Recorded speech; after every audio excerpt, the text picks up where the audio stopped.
Bonsoir, bonsoir. C'est vrai que j'ai pas la grande forme, mais en tout cas, les injures là m'ont remis comme ça un coup. Voilà, j'aime bien ça. Bonsoir à tout le monde. Je voudrais aborder trois sujets ce soir. Le sommet Afrique-France qui demande le volume. Meïté, tu demandes le volume. Vous m'entendez pas, hein? Est-ce que vous m'entendez pas? Je pense qu'il y a le volume, mon frère. Essaie d'augmenter un peu ton côté à toi, hein, parce que je pense quand même qu'il y a le volume. Si, il y a le volume, hein, il y a le volume. Moi, j'ai le volume en tout cas. Donc, je ne sais pas si... Essaie d'augmenter un peu au niveau de ton son.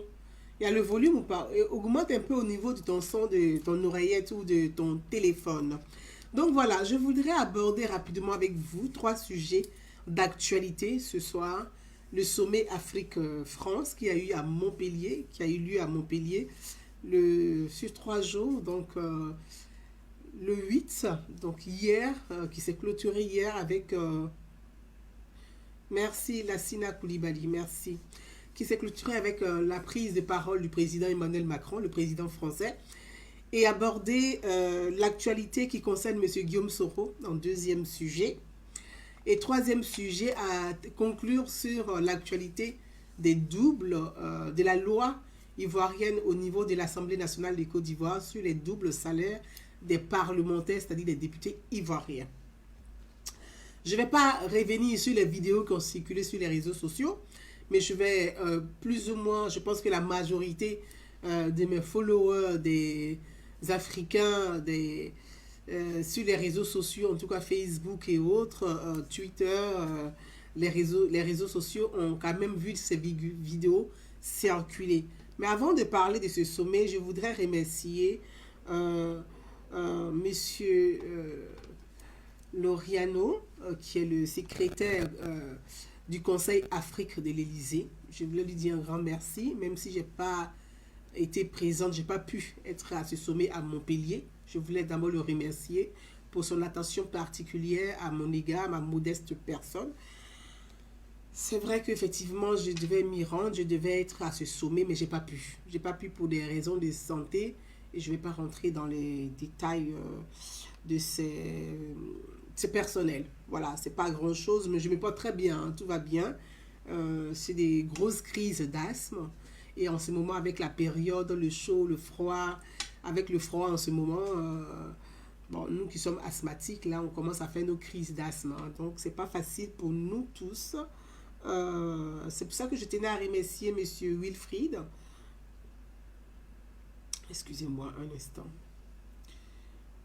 Je tenais à remercier Monsieur Wilfried. Wilfried, qui est le secrétaire du Conseil Afrique de l'Élysée, qui a eu quand même une attention à ma modeste personne. Donc je tiens à le dire, s'il m'entend, j'espère qu'il m'entendra, pour lui dire merci de sa part. Voilà. Oui. Remercie aussi son collaborateur que j'ai eu personnellement au téléphone. Merci à eux tous.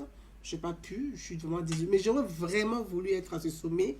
Bon, mais je n'attendais pas grand-chose, même si, dans le fond, je ne m'attendais pas à grand-chose, mais je salue le courage. Merci Georgette Lambert. Je salue le courage du président français Emmanuel Macron, qui a donné la possibilité à certains jeunes Africains de s'exprimer, de dire, de s'exprimer, qui a donné cette écoute, qui a donné cette place, qui a accordé de l'espace de discussion. Parce que ce sommet, je vais juste vous montrer ça. Le sommet en lui-même, c'est un sommet qui est basé sur l'échange, l'écoute, le dialogue, l'aspiration de la jeunesse africaine. C'est sur ces questions-là, ce sommet-là. Vraiment, voilà les termes de ce sommet-là. Pour vous dire, attendez, je vais juste vous montrer ça. Voilà. J'ai vraiment pas pu. J'aurais vraiment voulu, mais j'ai pas pu. Bon, on va pas aller plus loin parce que j'ai envie de me garder. Voilà. Juste ça, je vais essayer de cacher quand même mon adresse mail personnelle. Voilà, pour ne pas me retrouver sur les réseaux sociaux. Voilà. Vous voyez un peu, j'ai bien reçu, pour ceux qui chattent, voilà, j'ai bien reçu quand même l'invitation. Mais, j'ai pas pu assister. Comme j'ai dit, j'ai fait une grosse crise d'asthme en ce moment, donc je ne pourrais pas me permettre de faire un aller-retour vendredi. Montpellier-Paris, c'est pas facile. C'est pas à côté Montpellier, c'est quand même 3h30, presque 4 heures de trajet, donc c'est pas facile. Donc je voulais parler de ce sommet avec vous. Et dire merci au président Emmanuel Macron. Oui, merci au président Emmanuel Macron. Moi, je ne suis pas une macroniste, tout le monde le sait. Je ne suis pas une macroniste, mais je veux dire merci au président français qui a donné la possibilité à certains jeunes africains, même si eux-mêmes n'ont pas compris l'importance de la chose, s'ils n'ont pas compris les enjeux, même s'ils n'ont pas compris les sujets, s'ils n'ont pas compris les défis à relever. Parce que j'ai vu beaucoup sur les réseaux sociaux comment ce sommet, les prises de parole de certaines personnes ont été relayées, ont été avec beaucoup de propagande. Moi, j'ai suivi ça un peu de loin sur les réseaux sociaux. Mais je voudrais dire à mes compatriotes, à mes frères africains, quand on écoute la prise de parole de certains jeunes africains qui parlent au président français, ils pensent être super intelligents dans les prises de parole, c'est-à-dire agresser verbalement le président français pour faire un peu de l'indigénisme, pour faire un peu ce panafricanisme du genre, ils sont insolents vis-à-vis de la France. Moi, ça m'a attristé, très sincèrement, ça m'a attristé de voir ces jeunes Africains à qui on a donné enfin la parole et qui n'ont même pas été capables de parler des enjeux, de leurs problèmes. En fait. Ce sommet-là, le président français a souhaité que la jeunesse africaine soit au cœur de ce sommet.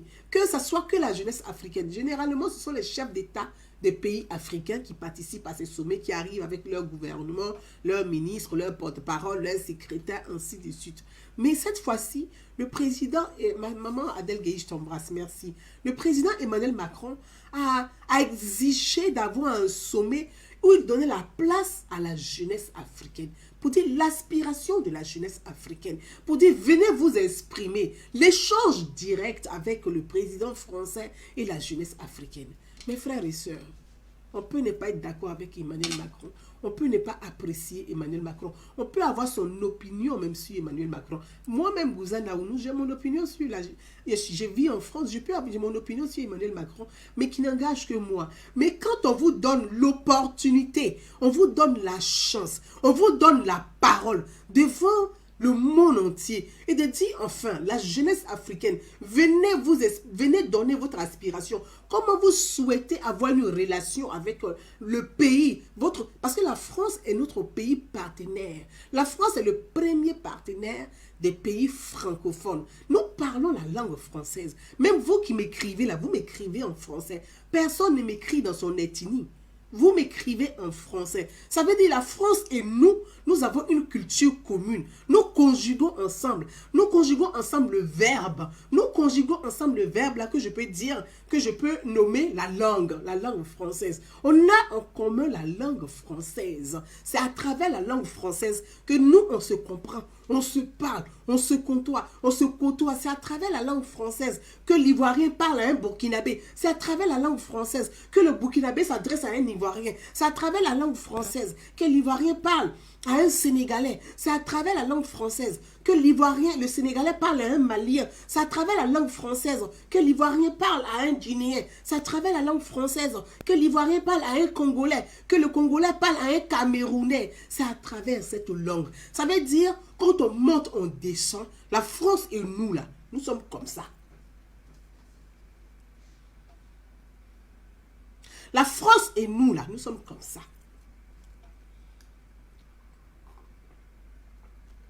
La France et les pays francophones, là, c'est un couple. Il y a des hauts et des bas.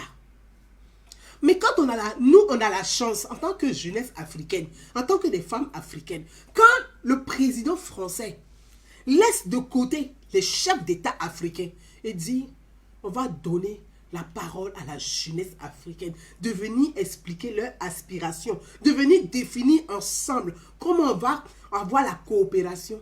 C'est-à-dire qu'il y a des indigénistes qui arrivent, qui pensent que comme on leur a donné la parole, ils vont venir régler les comptes avec la France.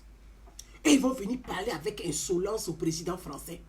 Mais, en fait, en réalité, quand on regarde ces échanges-là, moi j'ai eu beaucoup de peine pour mes frères noirs africains. J'ai eu beaucoup de tristesse. J'ai regardé ça avec beaucoup de tristesse. J'ai dit, oh mon Dieu, ils n'ont pas compris grand-chose. J'ai dit, oh mon Dieu, on vous donne l'opportunité. Vous tous qui m'écrivez ici, là, chacun a son pays d'origine. Nous vivons en France. Le Camerounais français, là, son pays d'origine, c'est le Cameroun. Le Congolais français, là, son pays d'origine, c'est le Congo-Brazza ou le Congo-Kinshasa. Le Malien français, là, son pays d'origine, là, c'est le Mali. Le Burkinabé français, là, son pays d'origine, c'est le Burkina Faso. Le Guinéen français, là, son pays d'origine, c'est la Guinée-Conakry. C'est la Guinée. L'Ivoirien français, là, son pays d'origine, c'est la Côte d'Ivoire. Le Gabonais français, là, son pays d'origine, c'est le Gabon. On parle de quoi? Chacun a son pays d'origine. Et puis on vit chez les Français ici, on vit chez les Blancs.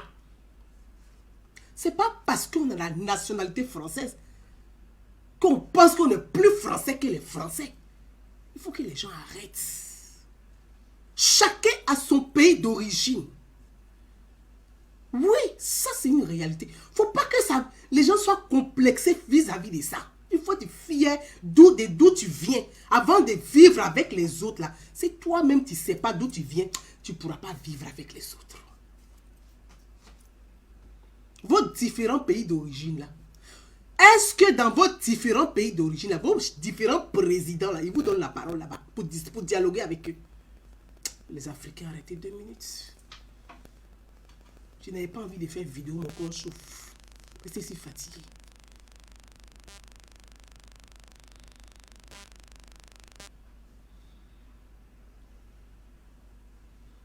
C'est pas possible. On a 53 États, c'est-à-dire en Afrique, là, on a 53 pays. Donnez-moi le nom d'un président africain qui dialogue, qui a un dialogue direct avec ses concitoyens, ses compatriotes. Je ne parle pas de ses ministres, ni des enfants de leurs ministres, ni de leur réseau. Le bas peuple là. Donnez-moi le nom d'un président africain qui organise un dialogue direct avec le bas peuple. Il n'y en a pas sur le continent. Donnez-moi le seul nom, il n'y a pas. Il n'y a pas. Vos différents présidents là, de vos différents pays d'origine là, ils ne discutent même pas avec vous. Ils ne vous posent même pas de questions pour savoir même ce que vous pensez de leur injection. Et on le cas, c'est dit la vérité. Les Africains n'aiment pas la liberté. Quand tu veux les considérer, ils pensent qu'ils sont intelligents, alors qu'ils sont rien même dans le dispositif. Vous pensez que vos petites questions que vous posez à Montpellier, là, ça va faire quoi à qui? Vous vous donnez de la contenance pour rien.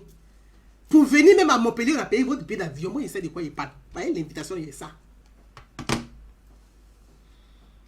Ceux qui ont pris le micro, on a payé leur billet d'avion. C'est la France qui a payé leur billet d'avion. Ceux qui ont pris le micro puis qui se jouaient les intéressants, là, alors qu'ils n'étaient même pas intéressants. Là.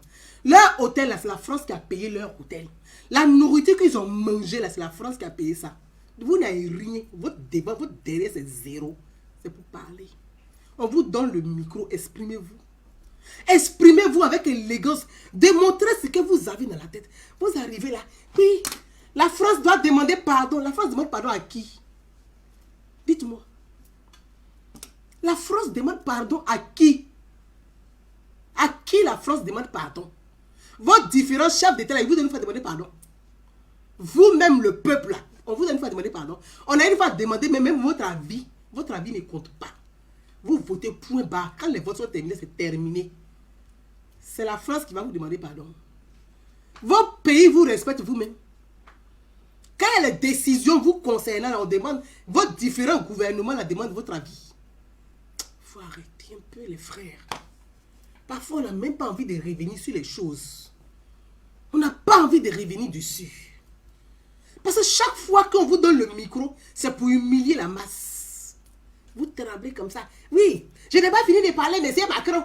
Je n'ai pas fini de parler, monsieur Macron. Toi, tu peux parler devant Roch Kaboré. Roch Kaboré, là, toi, tu peux parler devant lui. Tu peux parler devant Kaboré. Kaboré qui dirige seulement que le Ouagadougou, là, parce que le reste même du Burkina est dans la main de la rébellion de Blaise Compaoré. Parce que Blaise Compaoré a sa rébellion qui fait des dégâts au Burkina Faso. Ces sujets ne vous intéressent pas. Ces sujets ne vous intéressent pas. Ça ne vous intéresse pas. Les Africains, vraiment. Et ça, là, j'avais déjà parlé de ça. J'ai écrit, j'ai envoyé ça au secrétaire du comité du Conseil Afrique de l'Élysée. J'ai dit ça à mon ami. J'ai dit ça s'est passé comme ça là-bas. Parce que les gens que vous avez envoyés là, faut être à Kungro là. Mais comme on voulait faire, peut-être qu'eux-mêmes ils voulaient faire télé-réalité, ils ont fait la télé-réalité à Montpellier. Bah oui. Elle peut parler à Roch Kaboré comme ça. On demande votre avis en Afrique. Moi, je vous pose la question. Vous, peuple africain, vous dites que vous êtes fiers de vous alors que vous n'avez rien. Qui demande votre avis? Qui demande votre avis en Afrique?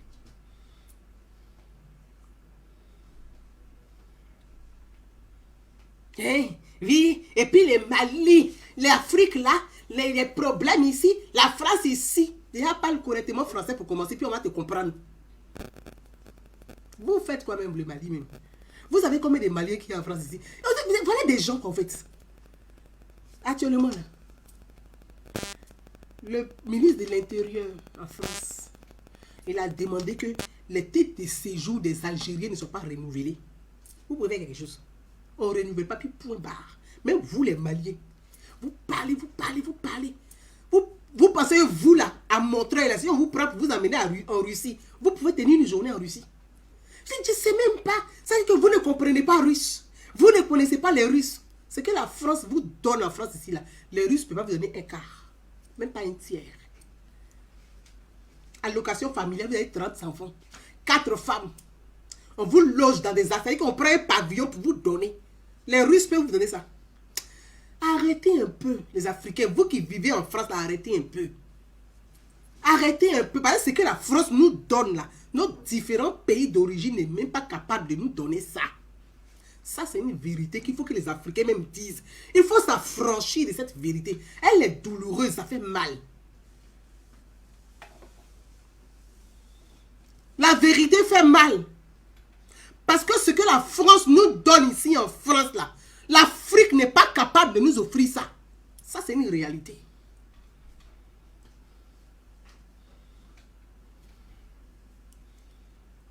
La France nous donne beaucoup plus que l'Afrique nous donne. Nous qui vivons en France, c'est une réalité. Quand vous êtes malade en Afrique, là, vous avez quelque chose de sécurité sociale gratuite pour vous soigner là-bas. Vous payez votre... Même la consultation, vous la payez. Si vous n'avez pas l'argent pour payer, vous mourrez dans le couloir. Ça, c'est une réalité. Mais en France, là, vous êtes malade, même opération, on vous prend en charge. On vient vous chercher même à la maison. Vous appelez 15 minutes après, là, les pompiers sont là, SAMU est là, ils viennent vous chercher. Vous ayez papier, sans papier, on vous récupère pour vous soigner. En Afrique, dans vos différents pays d'origine, là, il n'y a pas de gouvernement qui fait ça pour vous là-bas. Ça, c'est une vérité. Donc, dites merci à la France aussi.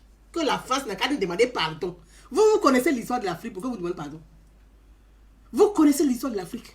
C'est pour ça que Nicolas Sarkozy avait parlé, il avait dit. Je me rappelle très bien. Je ne suis pas sarkozyste, hein, mais je me rappelle très bien. C'était au Sénégal. Quand Nicolas Sarkozy à l'époque a dit l'Afrique n'est pas suffisamment rentrée dans l'histoire. Ces mêmes Africains ont chargé pour dire oui, Nicolas Sarkozy a insulté les Africains. Celui-même qui était à la tête, Jacques Land, il a organisé une manifestation à Place de la République. On ne touche pas à mon pote. C'est que des slogans légers, plus simples. Mais c'est la vérité. Est-ce que l'Afrique est suffisamment rentrée dans l'histoire? Si les Africains étaient suffisamment rentrés dans l'histoire, si les Africains connaissaient leur propre histoire, ils ne pouvaient pas regarder la France dans les yeux pour dire le colonialisme, l'esclavage, on demande que la France demande pardon. Vous allez commencer par les pays arabes. Parce que l'esclavage a commencé par les Arabes. C'est les Arabes qui ont commencé à vous vendre comme des esclaves. Ce n'est pas les Français. Oui, parce que Il faut dire la vérité aux Africains pour les affranchir. Parce que pour l'instant, là, ils sont coincés dans la tête parce qu'ils ne connaissent pas l'histoire. Vous ne connaissez pas votre propre histoire. L'esclavage, là, c'est les Arabes qui ont commencé. L'Empire ottoman, là, c'est les Arabes. La Turquie que vous prenez comme camarade, là, c'est eux vos gourous. Oui, la Turquie, là, c'est les Arabes qui ont commencé l'esclavage. La traite négrière, c'est les Arabes qui ont commencé. Quand on dit la colonisation arabo-musulmane, c'est quoi? Vous pensez c'est quoi? Vous savez les dégâts que ça causait? Il y a eu des milliers de morts sur le continent. Cette colonisation-là a fait des dégâts. Allez-y dire aux Arabes de vous demander pardon d'abord. Commencez par vos voisins, vos cousins. Quand vous parlez les cousins, nos cousins. Quand tu vois ici mes parents, les Maliens, là, quand ils parlent, là, quand ils voient les Algériens, ils pensent que les Algériens sont leurs frères par rapport aux Noirs. Nos cousins. Demandez à vos cousins de vous demander pardon. Parce que l'esclavage, c'est eux. Il y a eu le viol des femmes. Pourquoi vous n'abordez pas ces sujets-là? Ou bien vous avez peur d'eux? Quand vous arrivez sur la France, là, comme on vous donne la parole, là, vous pensez que vous êtes guindés. On va vous dire la vérité, là, bien dans les yeux. Parce que l'Africain, il faut le choquer pour qu'il comprenne. Mon ami, mère qu'on là, mais c'est pas injure. Toi-même qui as écrit mère qu'on là, t'as ta maman aussi qui est là. Donc, mais c'est même pas injure même. Ça là, c'est pas injure. Parce qu'une femme qui n'a pas ça, c'est qu'elle est handicapée. Si toi, tu n'es pas sorti de là, c'est qu'il y a un problème. C'est pas injure. Je prends puis il fait crème de peau. Je dis, plus vous m'insultez, même si guéri là, là. Vous voyez pas que mon dîner est en train de monter. Aïe, ça me plaît comme insulte là. Quand il me réveille le matin, il dit, hey Dieu, ils m'ont pas insulté aujourd'hui. Il y a les fait un petit poste, ils vont venir m'insulter. Ça me stimule. Oh, tu n'as rien dit, mon frère. Il faut mettre d'autres injures encore. Ça, mon dîner va monter. L'esprit d'Abobo là va faire bing dans ma tête. Là, mais gâté Facebook pour te donner. Aïe. Donc il faut qu'on arrête ça un peu. Parce que les Français là sont les derniers qui sont arrivés. Après les Arabes là, il y a eu le Portugais. Parce que quand les Portugais ont pris les Arabes en esclavage aussi, au Portugal là, ils disent, pour aller le roi à partir du Maroc, le Maroc qui est votre pays chéri là, ils sont dedans. Oui. Parce qu'il y a les Arabes là, ils étaient pris comme des otages de guerre. Pour pouvoir les libérer là. Le marché, quand on parle de marché triangulaire, le marché c'était où? Les Maliens, c'est que l'Afrique de l'Ouest là, ils venaient vendre leurs épices au Maroc. Ils passaient par le Sahel et puis ils venaient par le Sahara, ils viennent vendre leurs épices au Maroc. Donc, les Arabes savaient que les Noirs de l'Afrique noire, là, ils avaient de l'or. Quand ils ont su qu'ils ont été pris, qu'ils ont commencé à perdre la guerre, là, ils ont dit aux Portugais, ah, les Noirs, là, on va vous apporter de la main-d'œuvre des Noirs. Ils sont très forts, musclés, ils ont de l'or. Pour pouvoir récupérer nos otages de guerre. C'est comme ça les Arabes vous ont vendu aux Portugais. C'est comme ça le Portugal est rentré en Afrique. Donc après les Arabes, il y a eu les Portugais qui sont venus coloniser encore à nouveau l'Afrique. L'histoire de l'Afrique, il faut apprendre ça. C'est pour ça que Nicolas Sarkozy a dit que l'Afrique n'est pas suffisamment rentrée dans l'histoire. Parce que les Africains, cette jeunesse qui est remplie de fougue, qui a envie de réussir, qui a envie de se battre, elle est perdue, elle est paumée parce qu'elle ne connaît pas son histoire. Donc elle fait un mélange de tout. C'est-à-dire la colère du passé, elles ont envie de réussir, elles mélangent l'échec. Donc elles cherchent les boucs émissaires. Le bouc émissaire, c'est que c'est la France. On va accuser la France, c'est plus simple. Mais ce n'est pas la France. Ce n'est pas la France qui dirige le monde, c'est les Américains qui dirigent le monde. Vous ne savez pas ça? La France ne dirige pas le monde.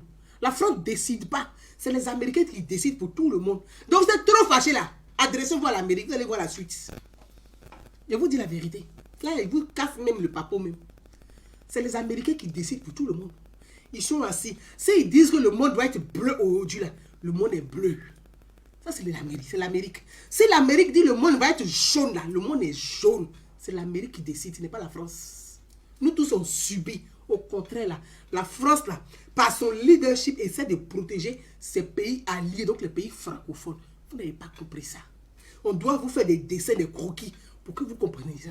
L'Afrique francophone, là, si on ne fait pas attention, notre discours un peu qui sort, c'est qu'il n'est pas construit, il n'est pas posé, il n'est pas carré. Si on ne fait pas attention, on va disparaître. Continuez seulement. Je vais aller côté. Donc après Portugal, là, les Espagnols sont venus encore pour coloniser. Vous savez pourquoi on parle portugais en Angola? C'est parce que le Portugal a colonisé l'Afrique aussi. Même la Côte d'Ivoire, qui est la Côte d'Ivoire, là. Les Portugais, là, ils sont venus coloniser la Côte d'Ivoire. Le Niaga était solide là-bas. La Côte d'Ivoire a résisté face aux Portugais. Quand vous voyez vers San Pedro, là, il y a les traces des Portugais là-bas. Chez mes parents bêtés, là, vous entendez séries là. Au Portugal, il y a les séries. Des Portugais séries. Ça, c'est pas le sujet même du jour aujourd'hui. Donc, l'histoire de l'Afrique, là, il faut apprendre. Avant de dialoguer avec les gens, il faut apprendre son histoire. Il faut comprendre son histoire. Il faut savoir d'où on vient pour savoir où on va. Il faut avoir une vision. Vous venez, on paye vos billets d'avion, on paye votre nourriture. On vous donne l'argent des poches. Hé, Macron, oui, monsieur, laissez-moi y parler d'abord. Y parler. Toi, tu vas dire quoi à qui? Va parler à ton président. Quand tu vas arriver au Mali, là, l'agent militaire qui est là-bas, là, va t'adresser à eux. Si toi, tu peux parler à l'agent militaire malien. On vous donne l'opportunité de venir parler des enjeux. Quel est le défi de l'Afrique aujourd'hui? Cette jeunesse africaine, vous parlez, ça fait 60 ans. Depuis la colonisation, là, au Mali, là, ce que la France a construit puis a laissé, les routes, les hôpitaux, là, c'est la même chose que là-bas. Vous avez construit combien? Vous-même, les Maliens. Ce que la France a laissé, là, c'est ce qui est là-bas encore. Vous allez me dire que vous n'avez pas l'argent pour construire. Mais chaque année, là, votre État font des budgets. Qu'est-ce qu'ils font de leur budget qu'ils votent? L'État malien a un budget. Chaque année, l'État malien a un budget. Ils font quoi des budgets? Ils ne travaillent pas. Chacun se remplit les poches. Chacun devient riche. Ce n'est pas la faute de la France. Oui. Vous partez dans tous les pays francophones, là. Les hôpitaux, les routes que la France a laissé les esquis là-bas. Les Portugais ont fait des routes avec les hôpitaux pour vous. Pourtant, vous avez été colonisé par les Portugais. L'Afrique a été colonisée par les Portugais. Les Arabes ont colonisé l'Afrique. Les Arabes ont laissé quoi en Afrique? Dans les différents pays africains où les Arabes sont passés, ils ont laissé quoi là-bas? Le Mali même là, dites-moi, qu'est-ce que les Arabes ont construit pour vous là-bas? Ils n'ont rien laissé. Tous les gens, oui, l'Afrique doit demander pardon. La France doit demander pardon à l'Afrique. Mais au Sénégal là, j'ai vu un jeune Sénégalais dans son discours. La France doit s'excuser. Pas la France doit s'excuser par rapport à quoi? Par rapport à toi. Tu apportes quoi à l'Afrique? Tu apportes quoi à l'Afrique, mon frère?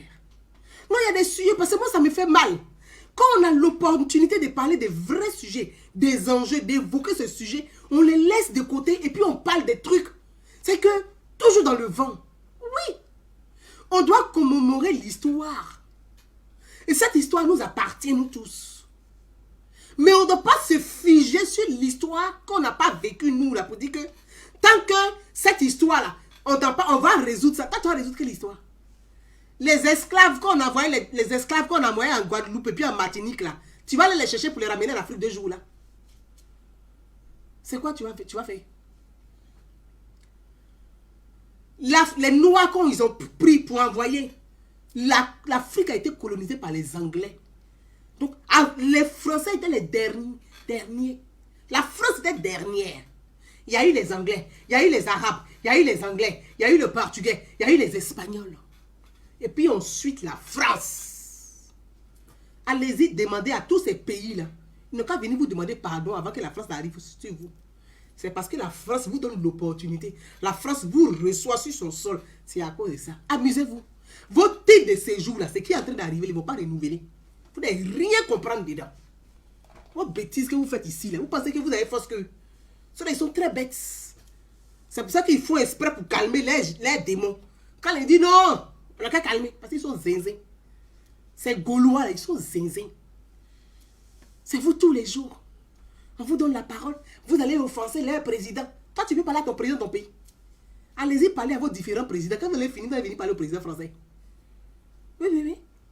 Depuis la colonisation, là, vous savez combien d'argent on donne aux différents États africains? Aide au développement, des milliards, des centaines de milliards. Vos États font quoi avec ça? Qu'est-ce que vos États font avec ça? Mais c'est la France, l'Europe qui donne ça aux États africains. Des milliards et des centaines de milliards. Allez-y demander des comptes à vos différents gouvernements. Laissez les Français là où ils sont. Vous faites quoi avec ça? Ils font quoi? Chacun devient riche. C'est-à-dire qu'on donne des milliards à l'aide au développement.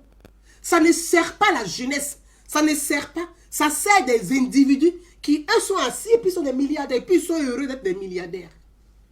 Pendant ce temps-là, vos jeunesses sont en train de crever dans la mer. Cette réalité-là, quand vous arrivez devant Macron, que vous prenez le micro là, il fallait dire à Emmanuel Macron pour dire les milliards que vous donnez l'aide au développement à nos différents pays là, on ne voit rien dedans. Nous voulons être les garants désormais. Quand on ne voit rien, on va vous faire un rapport, puis vous ne donnez plus aux États. Quand un État ne respecte pas l'argent pour les projets pour lesquels on lui a donné les milliards là, s'il ne respecte pas, vous coupez. Vous laissez ces débats-là. Oui, la France, elle a fait ça. Et puis le Mali, et puis la Guinée, et puis le Sénégal. Ah bon? À côté du Sénégal, il y a la Gambie. Les Sénégalais détestent les Gambiens. Même la Mauritanie, les Sénégalais détestent les Mauritaniens. Allez-y vous réconcilier avec les Gambiens, avec les Mauritaniens, avec le Niger d'abord. Vous voulez qu'on vous demande pardon? Entre vous-même, vous ne vous aimez pas. On vous demande pardon. Entre vous-même, la réconciliation. Pour vous réconcilier, là, dans chaque État africain, il y a des guerres de tribus. La guerre tribale est là-bas. La guerre ethnique, la guerre religieuse, vous vous bagarrez entre vous. Pour vous réconcilier, même là, c'est la même phrase qui vient qui dit pardonnez, réconciliez-vous. Bon, on va vous donner l'argent, réconciliez-vous. Vous prenez l'argent. Ah, réconciliation nationale. Réconciliation nationale. Bazra. On ne sait pas où on va avec ça. Vous allez venir demander à la France de vous demander pardon. Demandez-vous pardon entre vous déjà pour commencer. Quand vous allez finir là, allez-y voir le Maroc, allez-y voir l'Algérie, allez-y voir la Turquie. Ils vont vous demander pardon aussi. Quand vous allez finir là, allez-y maintenant en Angleterre. Les Anglais vont vous demander pardon d'abord. Quand vous allez finir là, allez-y au Portugal. Les Portugais vont vous demander pardon aussi. Quand vous allez finir là, allez-y en Espagne. L'Espagne va vous demander pardon aussi. Et puis après maintenant, on va arriver maintenant à Paris, en bas de la tour Eiffel, on va s'asseoir et puis on va faire un tour. Vous fatiguez les gens. Je laisse ce débat. Concernant le sommet Afrique là, on va laisser ça. Parce que vraiment, c'est un gâchis. C'est un gâchis. En fait, c'est un vrai gâchis. C'est un gâchis. L'opportunité là, vous avez raté le rendez-vous. Vous avez raté le rendez-vous. Malheureusement, vous avez raté le rendez-vous. Vous êtes arrivé dans la haine de la France, dans la détestation de la France. Pourtant, on a payé votre billet d'avion. Là, même si on a mis les billets, là, même beaucoup vont rester en France. Même là, même vous êtes venus là. Je vous assure même qu'eux tous, ils ont déjà disparu des hôtels. Ils vont rester. La France, ils ont pris le micro pour parler. Ils ne vont plus repartir ni au Mali, ni au Burkina, ni en Chine, ni au Sénégal. Ils vont courir ici. Ils vont rester en France. Hein. Pourtant, ils viennent même d'insulter la France, mais ils vont rester ici. Arrêtez. Ça, c'est pour le sommet. Donc, je veux dire à cette jeunesse africaine, le président français, là, il vous donne la parole. Contrairement à vos différents pays d'origine, le président français vous donne la parole. Vos chefs d'État ne vous donnent pas la parole. Il n'y a aucun... Bon, le Bénin, de temps en temps, il fait semblant d'avoir un dialogue direct avec sa population. Le président béninois s'est encouragé. C'est déjà un début. Mais il doit s'ouvrir. Macron est arrêté parmi vous. C'est une leçon qu'il a donnée à vos différents pays d'origine. Macron, là. C'est une leçon qu'il a donnée à tous les chefs d'État africains. Pour dire, moi je suis français, je suis président français. Je parle avec vos compatriotes. Vous êtes incapable de parler avec vos compatriotes. Ça fait très mal. Moi, voilà ce que j'ai retenu, puis ça m'a blessé. Je vous assure que ça m'a blessé profondément. Il dit, mais attends, il y a un message fort derrière ça. C'est-à-dire, il est arrêté parmi les gens qui lui parlent mal. Et puis il prend le micro, puis il s'assoit, il fait ça, il vous regarde. Et puis il prend son micro et il vous donne. Vous avez un président qui fait ça chez vous là-bas, en Afrique là-bas. Il n'y a pas. Il faut dire merci à la France. Revenons sur le cas de M. Soro Guillaume. Ah, est-ce qu'il peut parler devant? Il ne peut pas parler, même devant Biya. Biya, même qui est vieux, quoi, il n'a qu'à ouvrir. Ils vont faire prison de ça, ils ne vont rien comprendre dedans. Les Africains aiment la pression. Ils n'aiment pas les gens qui sont ouverts à eux. Donc vraiment, je pense on peut dire merci à la France. Même si ce côté théâtral de télé-réalité m'a dérangé. Parce que dans le fond, le sujet de fond n'est pas touché. Parce que l'Afrique de l'Ouest, surtout, là, on est touché, on est face aux terroristes. Quand j'entends la jeune femme dire, oui, la France, elle a les mêmes enjeux, les mêmes problèmes que le Mali. Ma chérie, si la France quitte le Mali, là, vous allez crever de faim.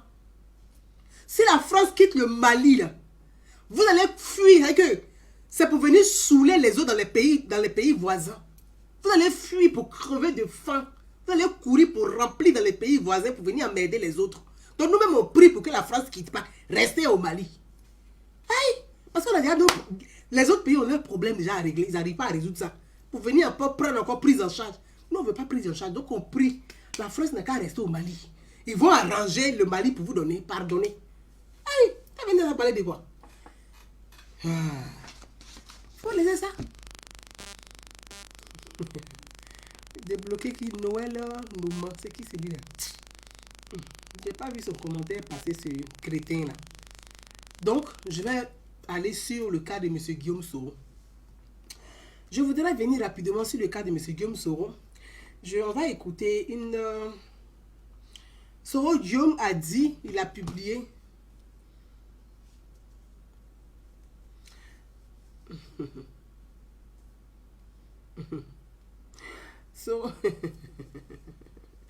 Non, mais là, tu voyez que je commence à... Donc, ça va. Merci, ma. Je vais regarder ici et puis je vais le bloquer, lui. Soro Guillaume a publié sur sa page officielle. Bon, il m'a bloqué encore. Je ne peux pas faire commentaire. À cause de mon post que j'ai fait, il m'a bloqué. C'est pas grave. Donc, Soro Guillaume, sur sa page Facebook, il a écrit que le président Alassane Ouattara le contraint à l'exil. Et ça m'a beaucoup interpellé. Je voulais en parler avec vous. Et je voudrais que Soro Guillaume se connecte. Parce qu'il me suit, hein, mais il m'a bloqué. Je ne peux pas commenter sur sa page. Bon, il a décidé de me bloquer encore à nouveau. C'est pas grave. Mais je voulais m'adresser à Guillaume Soro. Parce qu'il est en train de faire de la propagande. Guillaume Soro, tu sais, je te tutoie pour que tu comprennes mieux la portée de mon message. Guillaume Soro, tu sais, tu confonds le monde à ta petite personne. Tu penses que le monde est petit, rond et joufflu. Le monde n'est ni petit, ni tout joufflu, ni court. Le monde est vaste. Le monde là est vaste. On ne connaît pas de limites.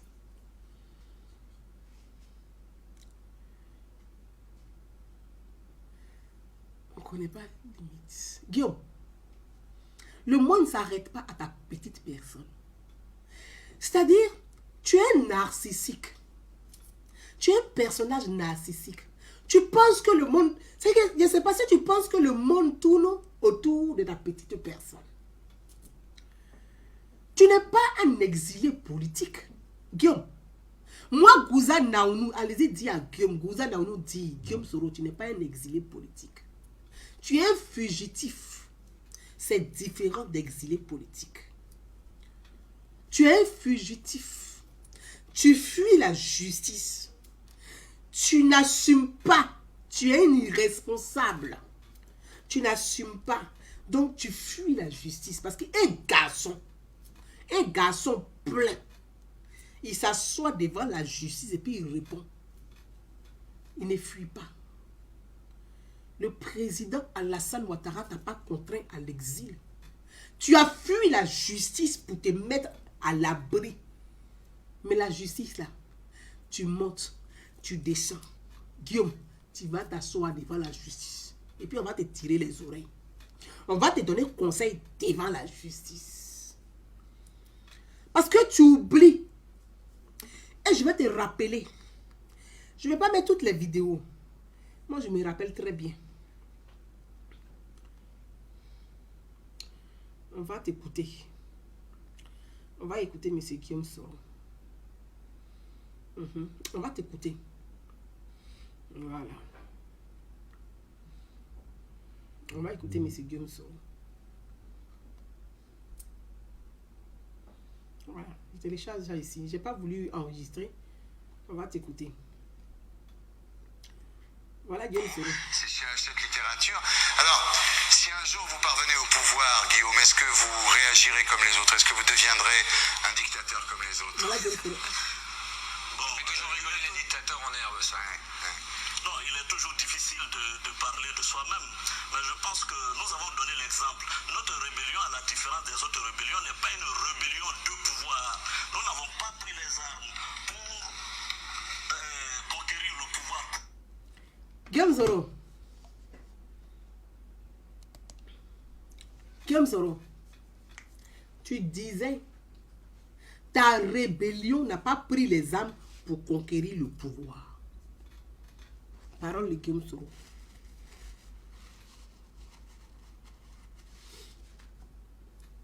Ta rébellion, notre rébellion, à la différence des autres rébellions, ça veut dire en Côte d'Ivoire là, il y a eu plusieurs rébellions. Moi, j'ai toujours dit ça.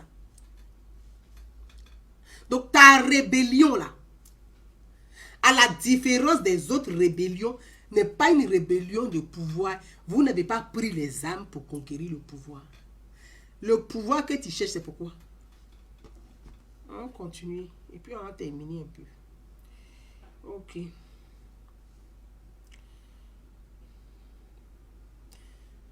Mais ouais, sors de là, s'il te plaît.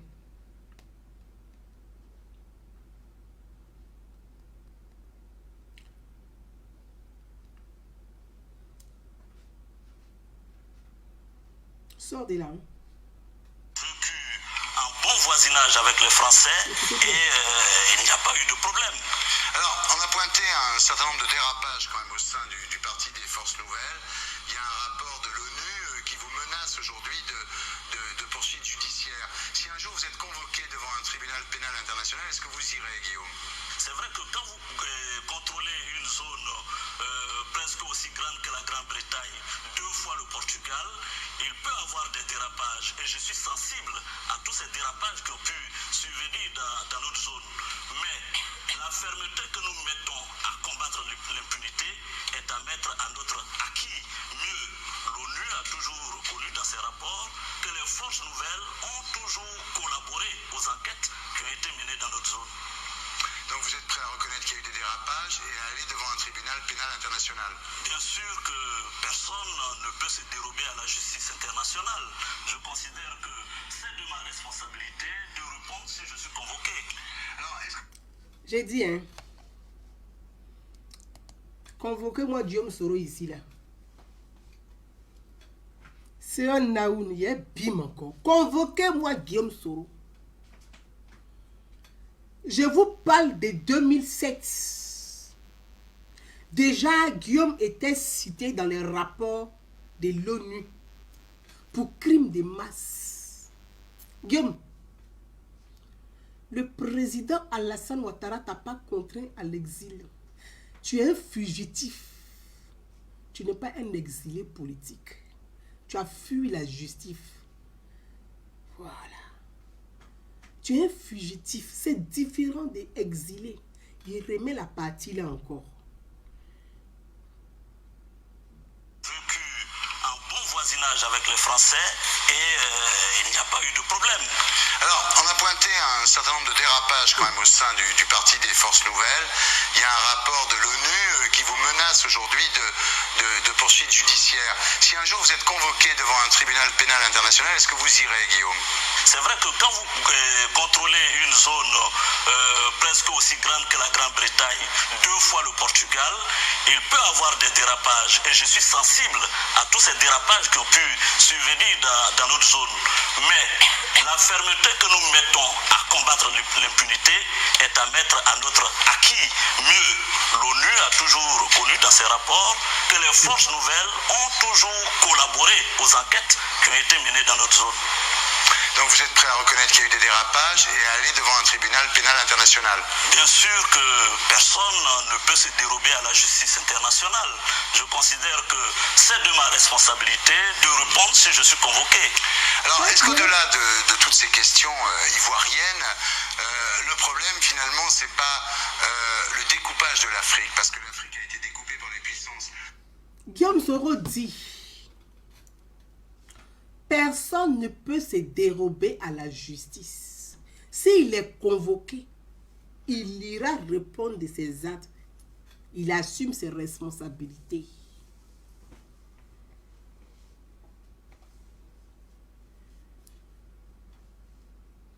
Guillaume, tu es un fugitif. Tu n'es pas un exilé. Quand il commente là, allez-y dire à Guillaume Soro et à Afoussi Bamba, Afoussi Atim Bamba, qu'ils sont des fugitifs. Ils ne sont pas des exilés. Il ne faut pas confondre les notions. Afoussi Atim Bamba là, elle a fait le droit. Elle est fugitive. Elle n'est pas exilée. Elle a accompagné son fugitif. Ce sont des fugitifs. Ce ne sont pas des exilés politiques. On parle de quoi?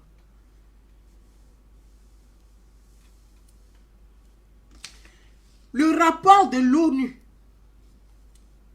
a cité Guillaume Soro à plusieurs reprises. Et ce n'est même pas que le rapport de l'ONU.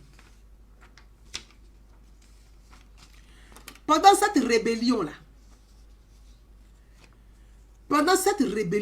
Guillaume Soro préparait déjà lui son plan 20 ans après. Genre, il est trop intelligent.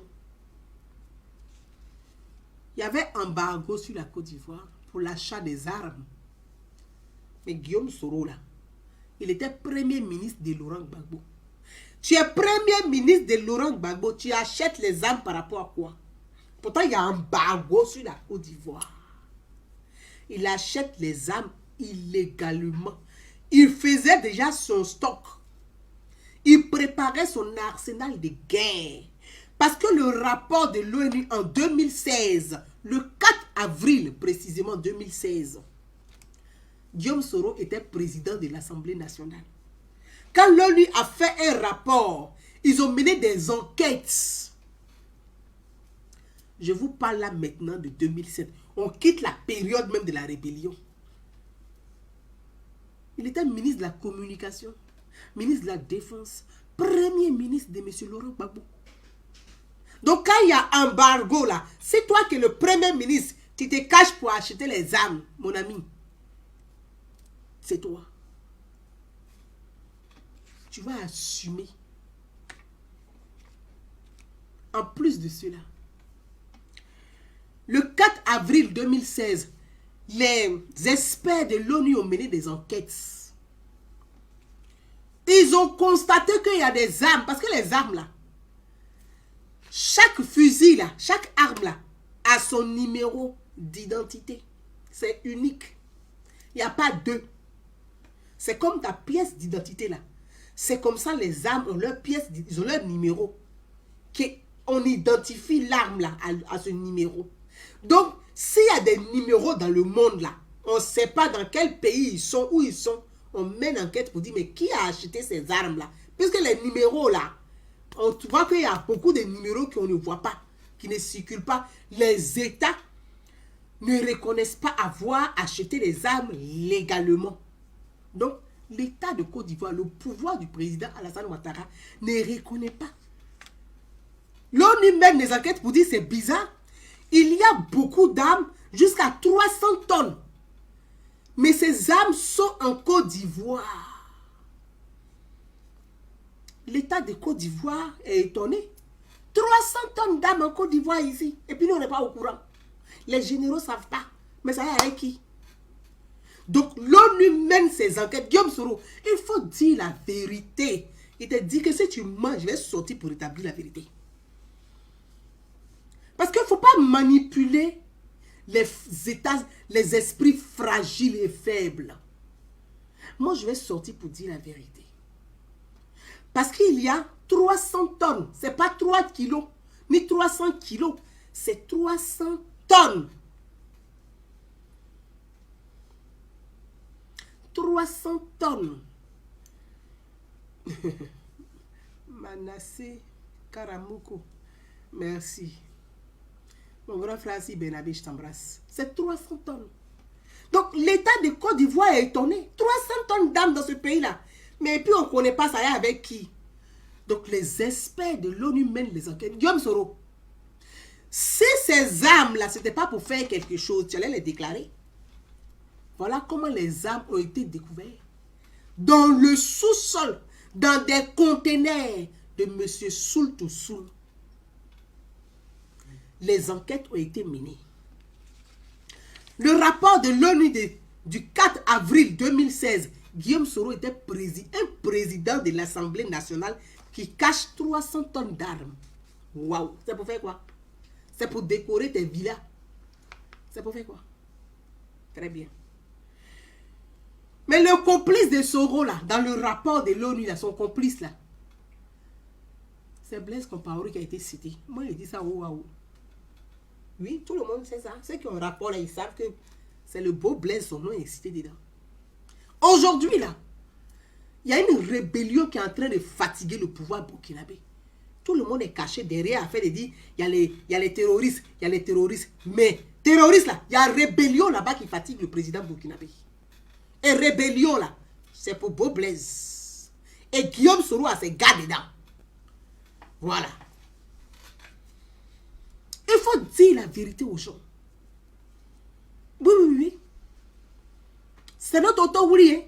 Mais il n'a qu'à se calmer aussi à Abidjan où il est là-bas. 27 ans de pouvoir, là. Tu vas revenir au pouvoir avec Blaise. Tu as fini faire quoi au pouvoir? 27 ans de pouvoir. Il y a quoi? On a fabriqué Burkina, là, est né, là, c'est pour toi. Ah, toi aussi. Tu vas faire parler, oh, hein. Che. Faut arrêter ça. On est dans le respect. Mais on va parler un peu.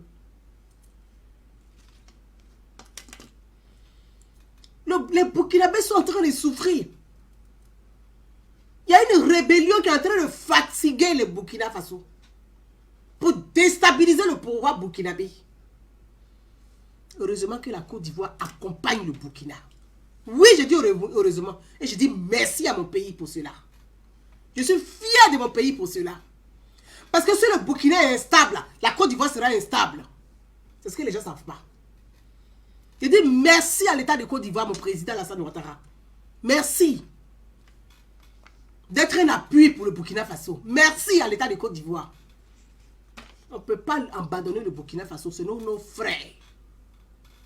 On ne peut pas accepter que des anciens présidents là vont s'asseoir. Voilà Gbagbo, voilà Soro, voilà Blaise Compaoré, voilà Bédié. Vous voulez quoi? Vous avez déjà gouverné. Vous avez déjà gouverné. C'est pour ça que Macron a dit. Il dit, oh!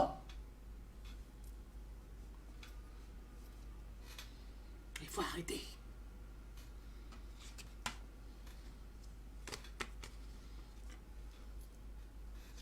C'est pas possible. Les gens meurent au Burkina. Les femmes meurent au Burkina. Les villages. Les gens ont fui les villages. Arrêtez d'emmerder le Burkina Faso. C'est pour ça ces questions-là. Quand je vois cette jeunesse burkinabé qui arrive, qui ne parle pas de ça, ça me fait mal. Mais bon, j'ai déjà laissé ce débat.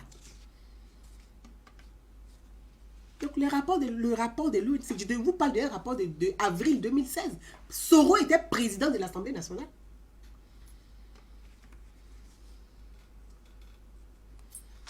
Selon le rapport de l'ONU, l'ONU qualifie ces armes d'arsenal de guerre.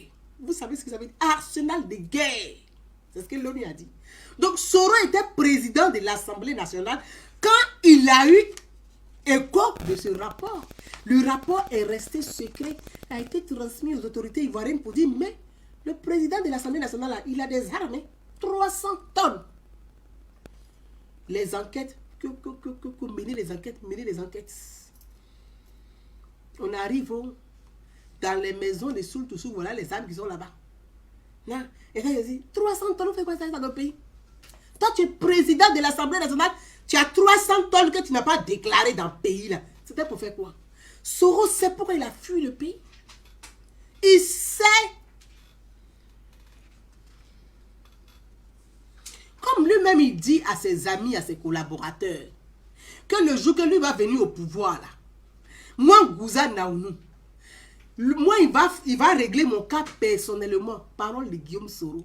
Donc, Soro, moi-même, je vais te combattre sur les réseaux sociaux pour que tu ne viennes jamais au pouvoir, puisque tu as réglé mon cas personnellement. Soro dit, moi, il va régler mon cas personnellement. Lui, il règle le cas des gens personnellement tout le temps. Personnellement. Je ne sais pas s'il va me donner à son fétiche, je ne sais pas. Soro, mais tu n'es pas Dieu. Tout ce que nous faisons sur la terre, là, c'est celui qui est au-dessus de tout. C'est lui. Soro, tu n'es pas Dieu. Tu n'es pas Dieu. Et tu ne seras pas Dieu. Donc, mes frères et sœurs, Soro Guillaume n'est pas en exil. C'est un fugitif. Il sait.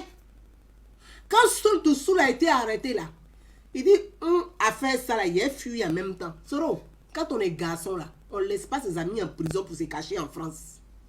On s'en va en prison avec eux.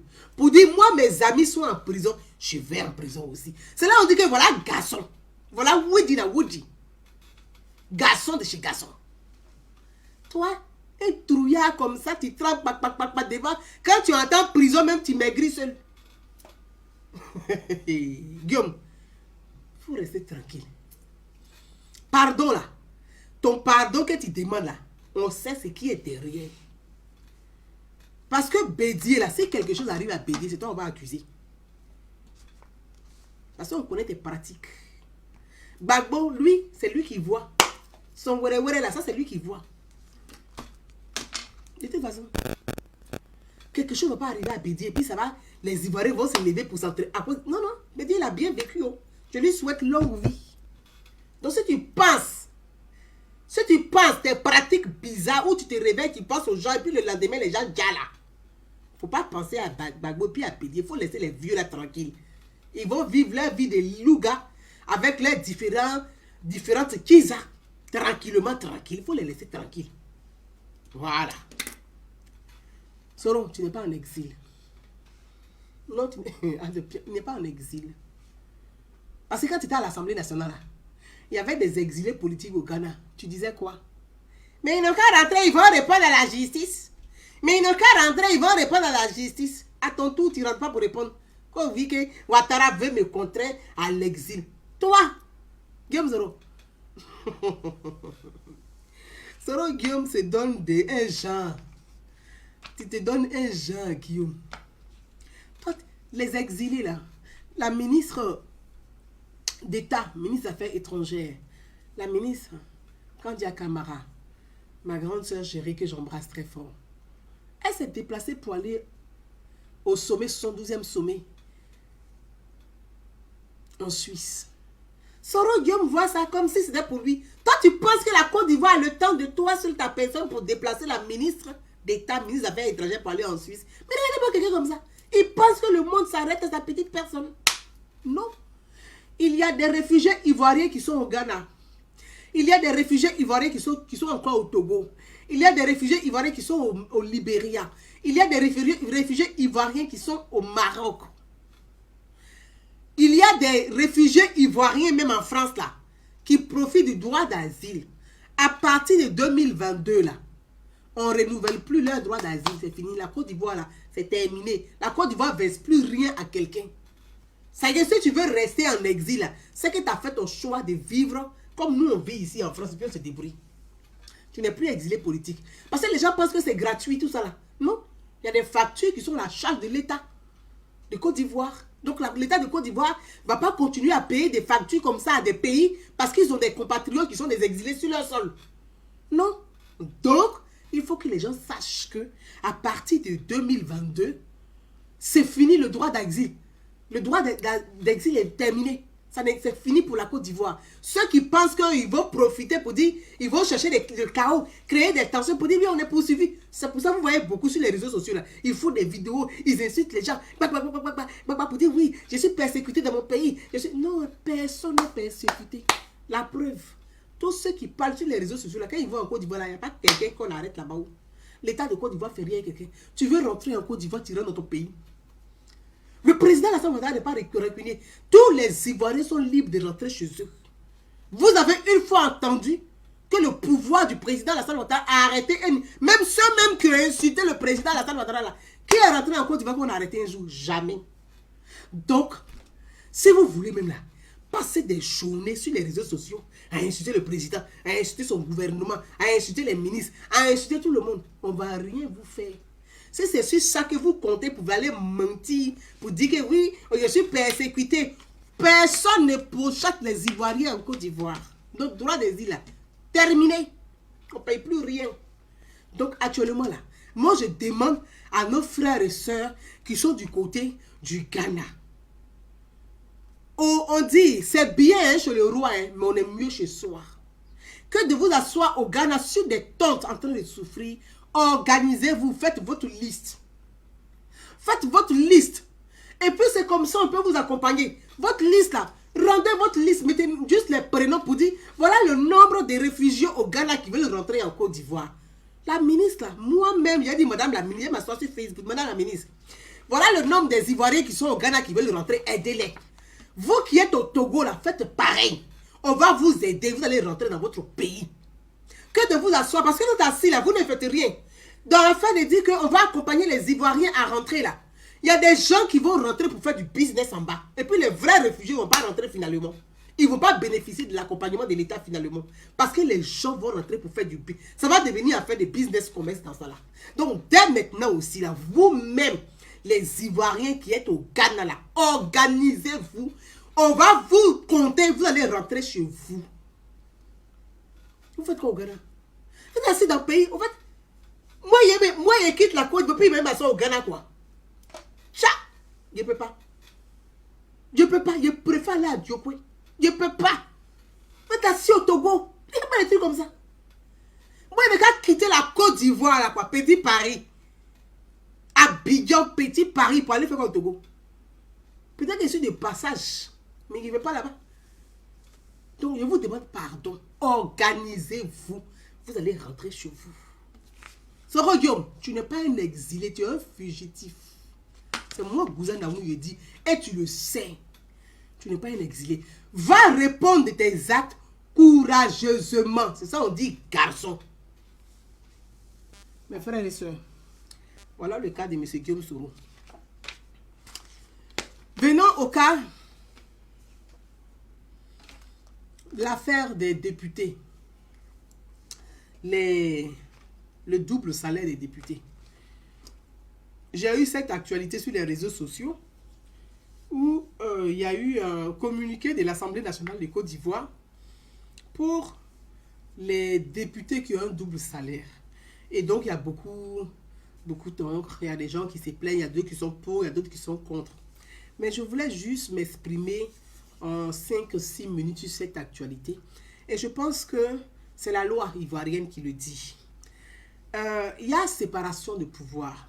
Il y a le pouvoir exécutif et il y a le pouvoir parlementaire. Et chaque fois quand je vous parle des institutions, c'est de ça il s'agit. Le pouvoir exécutif et le pouvoir parlementaire. Le pouvoir exécutif, c'est le pouvoir du président de la République, du gouvernement. C'est tout ça qu'on appelle pouvoir exécutif. En même temps, ce qu'on nomme, que le président nomme, parce que le président nomme aussi il nomme des ambassadeurs, il nomme des directeurs de sociétés, ils sont nommés, comme on appelle les DG, ils sont nommés.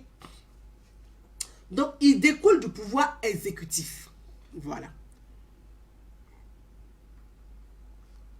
Il découle du pouvoir exécutif. Le pouvoir parlementaire, ce sont les députés, les sénateurs, qui sont là pour contrôler l'action du gouvernement, donc l'action de l'État, du gouvernement, qui vont gérer, qui vont contrôler, vérifier l'action du gouvernement. Ça, c'est le pouvoir parlementaire.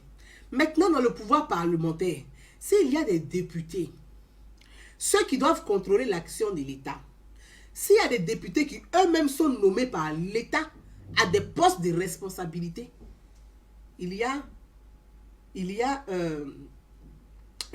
veut dire qu'il y a un mélange de pouvoir. Il y a plus séparation de pouvoir. Puisque tu es député de la nation, de la République, tu es représentant du peuple. Le peuple t'a voté pour que tu puisses contrôler l'action de l'État, l'action du président et l'action de son gouvernement.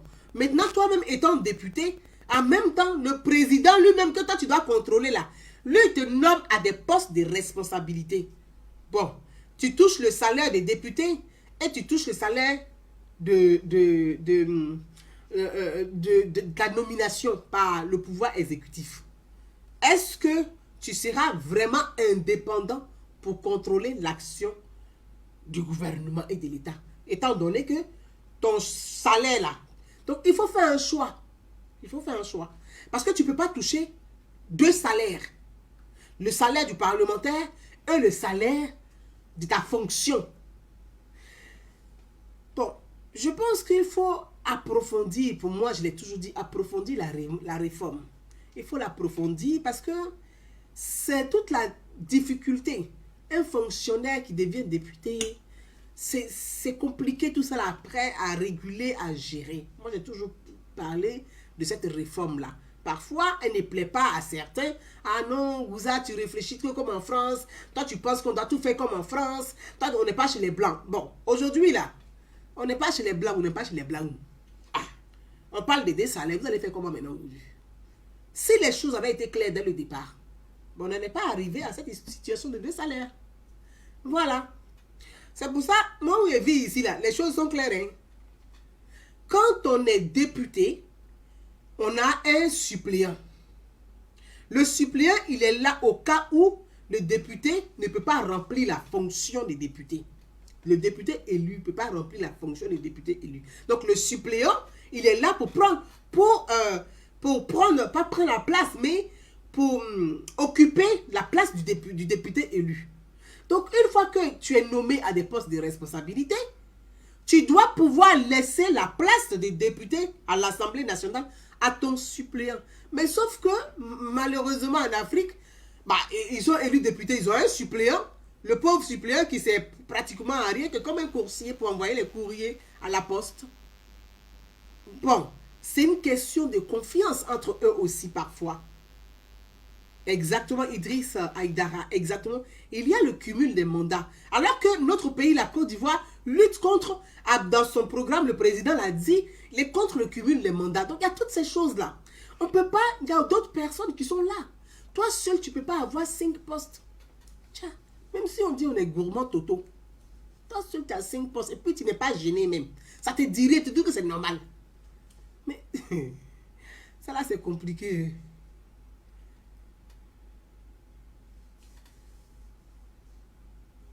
C'est compliqué.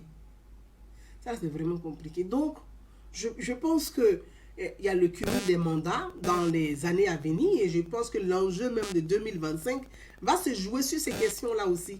Les questions de cumul des mandats, les questions de choix des candidats. Tout cela va se jouer. Hein. Ce n'est pas les questions ethniques, religieuses. Je ne pense même pas que l'enjeu soit à ce niveau-là. Hein. Ça va se jouer sur ces questions-là parce que on ne peut plus continuer comme ça à avoir des personnes qui sont sur la voie 5 casquettes. C'est très compliqué, effectivement. C'est compliqué. Donc, on ne peut pas toucher un salaire des fonctionnaires. Parce que quand on ne peut pas toucher un salaire des fonctionnaires et toucher en même temps un salaire des parlementaires, on fait le choix.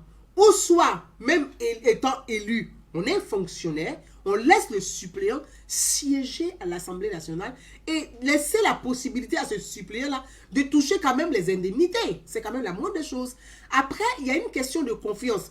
Il y a des suppléants, il y a ceux qui sont les députés titulaires qui disent « Ah, le suppléant là, une fois qu'il va toucher les 2 500 000 par mois, il va prendre cet argent pour faire campagne pour que demain, moi, il va me chasser, il va être candidat en face de moi. » Mais un suppléant, dans la loi, si on respecte la loi, elle dit le suppléant n'a pas à être candidat. Je prends un exemple sur Séguéla, que je prends toujours comme un exemple, comme sur Séguéla, paix à son âme, le ministre Ahmed Bakayoko, premier ministre Ahmed Bakayoko, il avait son suppléant qui était le député Madi Diomandé. Et Madi Diomandé, quand le ministre Ahmed Bakayoko était ministre de l'Intérieur, il ne siégeait pas à l'Assemblée nationale. C'est Madi Diomandé qui siégeait à l'Assemblée nationale. C'est Madi Diomandé qui siégeait à l'Assemblée nationale. Et Madi Diomandé, les indemnités que Ambak dit non, tu sièges à l'Assemblée nationale, les indemnités c'est pour toi. Donc, les indemnités que Madi demandait pour René, il a mis à disposition pour des associations de femmes au niveau de Séguéla, du Ourodougou. Et moi, j'ai toujours apprécié ce geste-là du député Madi demandé. Je dis, mais attends, un député qui lui prend, c'est-à-dire ses indemnités et puis qui donne à des associations. C'est rare en Afrique. Ça, par contre, c'est très rare. Donc, j'ai trouvé ça très bien. J'ai même salué, j'ai fait une vidéo, je l'ai salué pour ça. Et donc, quand malheureusement le Premier ministre Ahmed Bakayoko est décédé, Madi demandé à faire campagne. C'est lui qui a fait la campagne. Et le Premier ministre Ahmed Bakayoko étant en France, il était en ce moment convalescent, il était en souffrance, Madi demandait à gagner les élections à Séguéla. Pour ceux qui se rappellent, mais quand le Premier ministre Ahmed Bakayoko est décédé, Madi demandait n'a pas pu se présenter parce qu'il était le suppléant du député sortant qui était le Premier ministre Ahmed Bakayoko. Donc, vous voyez, la loi, elle est là pour tout le monde. La loi, elle est là pour tout le monde. Donc, je pense que si chaque citoyen prend le temps, prend la peine de lire la loi, de comprendre la loi et d'argumenter avec la loi, on n'a même pas besoin de se chamailler, de se tirailler, de faire les palabres à ne pas en finir. En réalité, on va se servir justement du code, de la loi pour s'exprimer. La loi, elle est là pour tout le monde. Donc, un fonctionnaire ne peut pas toucher un salaire des fonctionnaires et toucher en même temps un salaire des députés. Il a un suppléant qui est là. Donc, il fait le choix où il est député, il abandonne son poste de fonctionnaire. Voilà, il est député. Et puis après, il peut répartir. Quand il n'est plus député, il peut reprendre son poste. Maintenant, même s'il est fonctionnaire, il est son suppléant. Et après, il peut revenir prendre son poste de député. Il y a aucun... La loi, elle est claire sur ces questions-là. Donc, voilà ce que je voulais dire concernant le double salaire des députés. Ce n'est pas une question de règlement de compte, comme je lis parfois ici, de dire, ah, c'est des règlements de compte, tel est contre éthique. Franchement, je pense que personne n'est contre personne. Concentrons-nous sur l'avenir, sur l'essentiel. Nous-mêmes, approprions-nous les lois de la République, apprenons et puis argumentons avec les articles de loi. Et il ne devait pas avoir vraiment de problème à ce niveau-là. Je pense que j'ai répondu à la question. Je vous embrasse très très fort. On est à 1h16. Je vous dis merci. Est-ce que le suppléant n'a pas une autre fonction? Donner ses indemnités à une association, faire supposer qu'il a une autre source de revenus. Non mais, le suppléant, parce qu'il n'est pas fonctionnaire. Après, il y a des députés qui ont des contrats avec l'État. Par contre, ces députés-là, ils sont concernés par cette loi des doubles salaires. Parce que tu es député, tu dois contrôler l'action de l'État. Si toi, c'est l'État qui te donne un contrat, il y a quand même conflit d'intérêts. Donc, il y a conflit d'intérêts. Donc, il y a beaucoup de choses dans cette histoire. Je pense qu'on doit vraiment... Parce qu'il y a conflit d'intérêts. Tu ne peux pas être un député de la République et puis toi, en même temps, tu as les contrats de l'État où tu fais la sous-traitance avec les entreprises de l'État. Il y a conflit d'intérêts. Donc, il y a un problème. Il faut vraiment éclaircir ces choses-là. Et je pense que c'est aux députés eux-mêmes. Comme ça, un débat, j'espère que ce débat aura lieu à l'Assemblée nationale et qu'ils vont débattre en toute démocratie pour faire respecter les lois de notre pays. Voilà. Merci à tout le monde. Drissa Ouattara, merci beaucoup.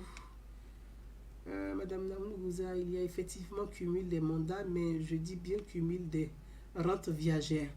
Effectivement, donc tous ces sujets-là, comme on a 1h18, je pense que c'est un sujet qui est passionnant. On va reporter ça une autre fois et on va en débattre ensemble. Je vous embrasse très très fort. Je vous dis à très très bientôt. Bye bye et puis bon week-end à tous. À très bientôt.